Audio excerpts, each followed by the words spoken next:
लाडली बहनों को दीपावली का उपहार दूंगा। सुनो मेरी लाडली बहनों, दिवाली से पहले तुम्हें एक तोहफा दूंगा।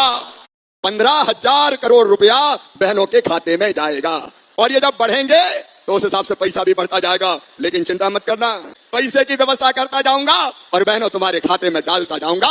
बहनों तुम्हारे खाते में डालता जाऊंगा। तुम्हारी जिंदगी को सुखी बनाने की भरपूर कोशिश करेंगे ताकि कोई दर्द और तकलीफ तुम्हारी आंखों में ना रहे। जिंदगी बदलना है। और सुनो मेरी बहन, केवल ये योजना नहीं है, इसके पहले लाडली लक्ष्मी योजना हमने बनाई। लाडली लक्ष्मी जिसमें बेटियों की पढ़ाई की पूरी व्यवस्था।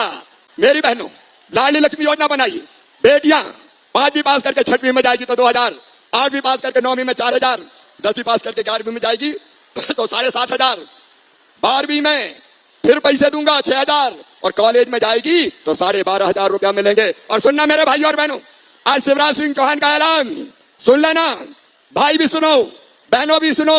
जो बेटा बेटी पढ़ाई में तेज होगा, वो चाहे किसान परिवार से आता हो चाहे गरीब परिवार से आता हो, और उनका एडमिशन अपनी मेहनत से मेडिकल कॉलेज में होगा, इंजीनियरिंग कॉलेज में होगा, IIT में होगा, IIM में होगा, लॉ कॉलेज में होगा, तो फीस चाहे कितनी भी हो, 10 लाख रुपया साल हो चाहे 20 लाख रुपया साल हो, मेरा वचन है वो फीस माता पिता नहीं भरवाएंगे, बच्चों का मामा शिवराज सिंह चौहान भरवाएगा। भारतीय जनता पार्टी की सरकार भरवाएगी। जिंदगी बदलना है, किसी को मजबूर नहीं रहने देना है। कोई बेटा बेटी ये सोचे काश मेरे पास पढ़ने के पैसे होते, वो दिन नहीं रहने दूंगा, वो दिन नहीं रहने दूंगा। नमस्कार दोस्तों, सभी लाडली बहनों के लिए सबसे बड़ी खुशखबरी है। किस्त उनके खाते में बहुत ही जल्द डाली जाएगी। जी हां दोस्तों, लाडली बहना तीसरा चरण को लेकर शिवराज ने कहा है जल्द ही तीसरा चरण का फॉर्म भरा जाएगा। और लाडली आवास का जिन जिन लोगों ने फॉर्म भर दिया था उनकी पहली किस्त भी शिवराज के द्वारा, जो कि वो आवास मंत्री बन चुके हैं, तो उनके द्वारा और सभी लाडली बहन आवास के फॉर्म पैसा डाला जाएगा। तो चलिए आगे देख लेते हैं कि आखिर लाडली आवास का कितने लोगों को। मेरी बहनों और भाइयों, एक बार आप सोच के देखो, एक बार आप सोच के देखो क्या किया कांग्रेस की सरकार ने, क्या किया जो यहाँ से मुख्यमंत्री थे, क्या किया कमलनाथ ने। जब दूसरी सरकार आ गई, पानी भी आ गया है, जो भीग रहे हैं उनसे माफी चाहता हूं, लेकिन बोलूं कि भाषण बंद कर दूं? अरे बोलूं कि भाषण बंद कर दूं? तो सुनो, सारी योजनाएं ने बंद की। मेरी बहनों, 1,000 रुपया पहले बेगा भाजिया सहरिया बहनों को देता था, वो इनने बंद कर दिए। मैं अपने बच्चों को लैपटॉप देता था। आज सुन लेना, 12वीं में जो बच्चे 70% नंबर लेके आए हैं, मामा उनको लैपटॉप दिलवाएगा। ये लैपटॉप कांग्रेस ने बंद कर दिया था। दिग्विजय सिंह, कमलनाथ, उन्होंने ये लैपटॉप बंद करवा दिए। और इतना ही नहीं, मेरी बहनाओं, हमने योजना बनाई थी संबल योजना में हमने तय किया था कि हमारी बहनें, गरीब बहनें बेटा बेटी को जन्म देगी तो जन्म देने के पहले 4,000 रुपया उनके खाते में डालूंगा। जन्म देने के बाद 12,000 रुपया उनके खाते में डालूंगा ताकि गरीब बहन को आराम करने का मौका मिल जाए और डिलीवरी के लड्डू भी घर में बन जाए, बेटा बेटी को पाल सके। इसलिए बनाई थी। इन लोगों ने वो लड्डू छीन लिए, संबल योजना बंद कर दी, बच्चों की साइकिल छीन ली, सारी योजनाएं एक एक करके बंद कर दी। अरे बुजुर्गों, ये तुम्हारा बेटा तुम्हें तीर्थ यात्रा करवाता था। तीर्थ यात्रा कांग्रेस ने तो तीर्थ यात्रा भी बंद कर दी। अब सुनना मेरे बुजुर्गों, रेल से नहीं, अब मामा कैसे ले जाएगा तीर्थ? अरे जोर से बताओ।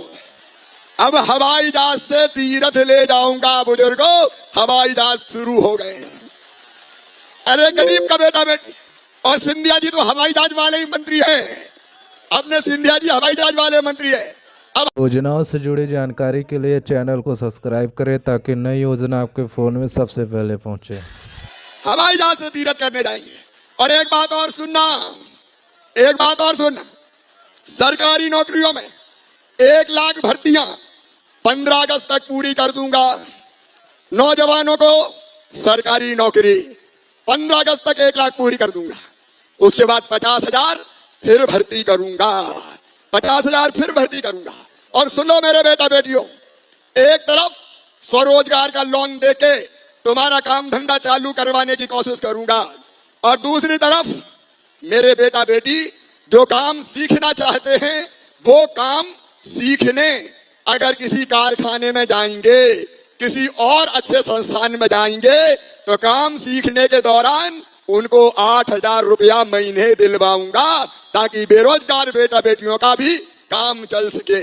मेरी बहनों, दारू पीने के जितने आहत थे, दारू की दुकान के बगल में लोग पीते थे और बाद में परेशान करते थे, हमने आदेश दे दिया है कि कोई दारू का अहाता मध्य प्रदेश की धरती पर नहीं चलेगा। सारे अहाते बंद करने का फैसला किया। बहनों के, गरीबों के, किसानों के हक में एक एक फैसला लेते चले जा रहे हैं और इसी से कांग्रेस को परेशानी हो रही है। अगर मैं चाहूं तो घंटों तक ये योजनाएं आपको गिना सकता हूं। अभी सुनो, जहां जहां 12वीं तक स्कूल है, 12वीं के स्कूल में जो बच्चों ने सबसे ज्यादा नंबर अपने गांव में लाए हो उन बेटियों को मामा स्कूटी दिलवाएगा, स्कूटी। और बेटियों को अकेले के नहीं, बेटी को भी दूंगा और बेटे को भी स्कूटी दूंगा। नंबर फर्स्ट आते जाओ, मामा से स्कूटी लेते जाओ, जिंदगी बदलना है।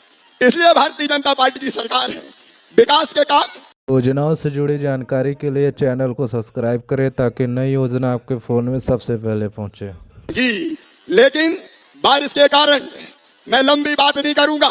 एक तरफ आप देखिए विकास के काम, अभी बंटी बना पूछ रहे थे 10 साल कांग्रेस की सरकार रही। मैं पूछना चाहता हूं मेरे बहनों और भाइयों, बताओ कांग्रेस ने कभी राघोगढ़ में भी सड़कें बनवाई क्या? इधर भी जोर से बनाना बनवाई क्या? जब कांग्रेस की सरकार थी तब बिजली मिलती थी क्या? घर घर कभी पानी देने की कोशिश की थी क्या? पूरे मध्य प्रदेश को नरक बना दिया था कांग्रेस ने। नरक, ना सड़क, ना बिजली, ना पानी, ना उद्योग, ना नौकरी, ना काम, ना धंधा, ना बहनों के खाते में पैसा। अगर थी तो केवल बर्बादी थी, अगर थी तो केवल तबाही थी। आमदनी, हर बहन की आमदनी हर महीने 10,000 रुपया करके मांगूंगा, 10,000 रुपया। काम धंधा कर दो, ताली जरा जोर से बजाओ। बहनों की ताकत तो दिखना चाहिए। और वो कैसे होगी? कई काम धंधे तुमको सौंप रहे। आजीविका मिशन में स्व सहायता समूह कौन कौन है? हाथ उठाओ जरा। स्व सहायता समूह वाले हाथ उठाओ। मेरी बहनों, स्व सहायता समूह को कई तरह के काम दे रहे हैं ताकि ये पैसा तो अलग से मिलेगा ही, तुम्हारी अपनी आमदनी बढ़े। और जब 10,000 रुपया हर महीना मेरी बहनाएं कमाएंगी तो भाई मानेगा तो उसकी जिंदगी सफल हो गई। पुनः वंदन करता हूं, अभिनंदन करता हूं और संकल्प लेते हैं आने वाली पीढ़ियों की बेहतरी के लिए, मध्य प्रदेश को देश का नंबर 1 राज्य बनाने के लिए इस प्रकार के काम लगातार चलते रहेंगे। तो हम और आप मिलकर के संकल्प करें, विकास के क्रम में सभी साथ चलेंगे। बोलो सब तैयार है? मैं महाकाल से आता हूं, आप 2 देवियों के वास वाले हो, आप सबका अभिनंदन करता हूं, आपको बधाई देता हूं। देवास में आज यहीं पर लगभग 53 अलग अलग प्रकार के विकास कार्यों के 145 करोड़ से ज्यादा के लोकार्पण भूमि पूजन हो रहा है। जोरदार अभिनंदन करो अपने नए निर्माण कार्य के लिए। और केवल इतना ही नहीं, हमारे लिए तो आप जनसंपर्क अभियान के माध्यम से जब आपने 1,55,000 से ज्यादा निवासियों को जन जागरूक करने के लिए जलाभिषेक यात्रा निकाली, तो बहनों के लिए मैं कहना चाहूंगा अभी तो 1250 डाल रहे हैं, अभी चिंता मत करना, धीरे धीरे करके 3,000 रुपए तक की राशि आप सबके खाते में आने वाली है। किसानों के लिए, गरीबों के लिए, युवाओं के लिए। लेकिन आज मुझे थोड़ी जल्दी है, यहां से मैं रीवा जा रहा हूं। हमारे प्रयाग में कुंभ मेले के कारण से मार्ग में थोड़ा अवरोध हुआ रात से। बड़ी संख्या में यात्री आ रहे हैं, कुछ फंस रहे हैं, कुछ जा रहे हैं, लेकिन सरकार लगातार उनकी चिंता भी कर रही है। मैंने कहा है कि जो भी यात्री मध्य प्रदेश से आए, बाबा महाकाल की कृपा है, मां नर्मदा का आशीर्वाद है, यहाँ देवास की माताओं का आशीर्वाद है, कोई भूखा नहीं रहेगा, कोई प्यासा नहीं रहेगा, किसी को कष्ट नहीं आना चाहिए। सरकार सभी यात्रियों की मदद करेगी, यह हमारा संकल्प है। मैं स्वयं भी 2 दिन पहले परिवार सहित दर्शन और स्नान करके आया हूं। अरे हमारी आस्था है, कांग्रेस के लोगों को तो शर्म आती है, वो तो जैसे नहाते ही नहीं हो, पता नहीं कहां की दुनिया में। अरे स्नान करना है, मां का आशीर्वाद लेना है, गंगा मैया बुलाती है। हाँ, ये बात अलग है कि योजनाओं से जुड़ी जानकारी के लिए RKG न्यूज को जरूर सब्सक्राइब करें ताकि कोई भी नई योजना सबसे पहले आपके फोन में जरूर आए। ये चाहिए बुलाने वालों के, अब उनके भाग्य में नहीं तो हम क्या करें? जिनके भाग्य में वही था। देखो माननीय नरेंद्र मोदी जी के भाग्य में क्या देव पुरुष लग रहे थे, आनंद के साथ क्या चुटकी लगा रहे थे, धाम धाम धाम धाम, मजा आया देख देख के। और हमारे गृह मंत्री भी क्या धूमधाम से स्नान करने गए, और जब ये 2 नेता गए तो फिर और पीछे रह गया। मैं गया, मेरे पीछे पीछे भजनलाल जी आ गए, पहले परिवार के साथ डुबकी लगाई, फिर भजनलाल जी, हमने दोनों ने भजन कर लिए। चलो आनंद करो, अपने लिए मां का आशीर्वाद है, ये होना चाहिए कि नहीं होना चाहिए?